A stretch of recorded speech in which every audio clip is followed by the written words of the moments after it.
Luma na ba ang motor mo at hindi na makasabay sa itsura ng mga bagong unit ngayon? Huwag kang mag-alala Kadip dahil kapag dinala mo yan sa Polworks Hydrographics, siguradong magiging bago ulit ang itsura ng motor mo.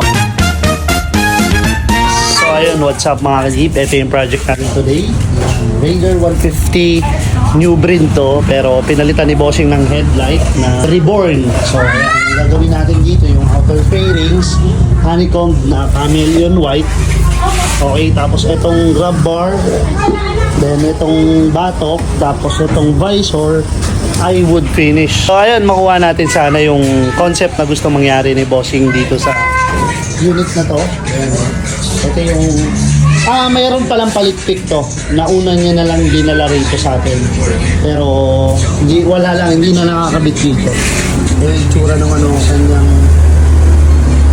rear fender, talagang lumang-luma na.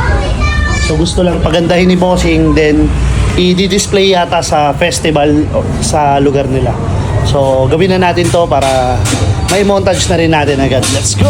Nang masimulan ng kalasin ni Boss Rodel yung mga kaha ni Bossing, agad-agad naman tong pinrep ni Boss MJ natin. Ni-repair at minasilyan niya na rin yung mga tama ng kaha ni Bossing. At dahil kasama sa package natin yung mugs ni Bossing, pinrep na din yan ni Boss Rodel natin. Sabay rekta sandblasting. Ito yung kagandahan kapag kumpleto tayo ng gamit. Siguradong kahit lumang-luma na yung motor ay kaya nating pagandahin yan. Dahil yan sa mga machine na ininvest natin. Para na din yan sa mga mahal natin na customer na hindi na sila mahirapan magpagawa ng iba't iba nilang mga pyesa dahil isang kalasan na lang at isang pagawaan na lang. Pero syempre maghanap pa rin tayo ng pinaka-trusted nating papagawan na shop. Yan kasi yung mga kadalasang PM sa atin na may mga naging problema sila sa mga pinagawan nilang shop. Dahil nga yan sa pagtitipid, hindi naman din natin masisi yung mga client natin dahil budgeted lang talaga yung mga pera nila. Kagaya na lang ng mga kadip natin na to na talagang willing silang magpagawa at maghintay para lang makapagpagawa sa atin. Maraming salamat mga kadip sa mga nagtitiwala sa atin at sa Polworks Hydrographics hanggang sa PWH powder coating. At nga pala mga kadip, malapit na magbukas yung ating Taytay branch. Abang-abang lang sa post natin dito sa FB page. At para malaman kung paano natin maa-avail yung discount natin, panoorin lang yung last vlog na nakapost sa page natin na to. At eto nga, natapos na tayo sa project natin kadip at hindi natin namamalayan dahil sa kwentuhan. Pagkabuo ng unit ni Boss Rodel, i-release na natin agad-agad dahil nandito na rin si Bossing upang i-check yung motor niya. Medyo speechless si Bossing pero tanungin na lang natin siya kung ano masasabi niya sa unit niya.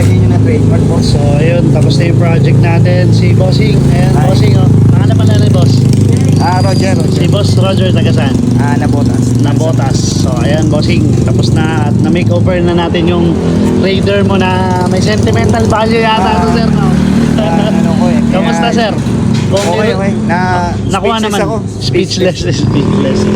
So, ang gusto kasi ni Bossing is yan, kahoy, yung mga batok, may mga selected lang tapos honeycomb. Pero unang deal talaga natin is chameleon white lang, di ba? Pero kasi may napanood yata si sir, yun lang yung ginawa namin sa kanya is maganda naman yung kinalabasan. Yan. Napaganda pala. Napaganda rin yung kinalabasan. So, may chameleon pa rin naman yan. Parito ko sir, 1 to 10. 11? 11 yan. Baka may tropa tayo na gustong shoutout or mga tropa na mga tropa business. San Lazaro, Yan. Riders Club. Riders Club. Yan sila Bossing. Boss, salamat po sa pagdayo. Boss, maraming salamat po. Salamat, Ingat po Paul. kayo sa Thank you. biyahe. Diyan natatapos ang project natin na to. At base naman kay Boss Roger natin, nakuha naman natin yung perfect score at lumagpas pa nga. At halos may speechless si Bossing sa nakita niyang unit niya. Kahit ikaw naman siguro yung owner ka, Dip, di ba? Maninibago ka sa itsura ng unit mo ngayon. Bukod sa nag-iba yung looks niya, masasabi kong magiging lingunin din tong unit na to. Dahil yan sa ating bubuyog effects, tapos malakahoy look pa. Kaya Boss Roger, maraming salamat po sa tiwala sa Polworks Hydrographics. At maraming salamat sa Team Polworks. So paano? Kita-kits next vlog. To God be the glory.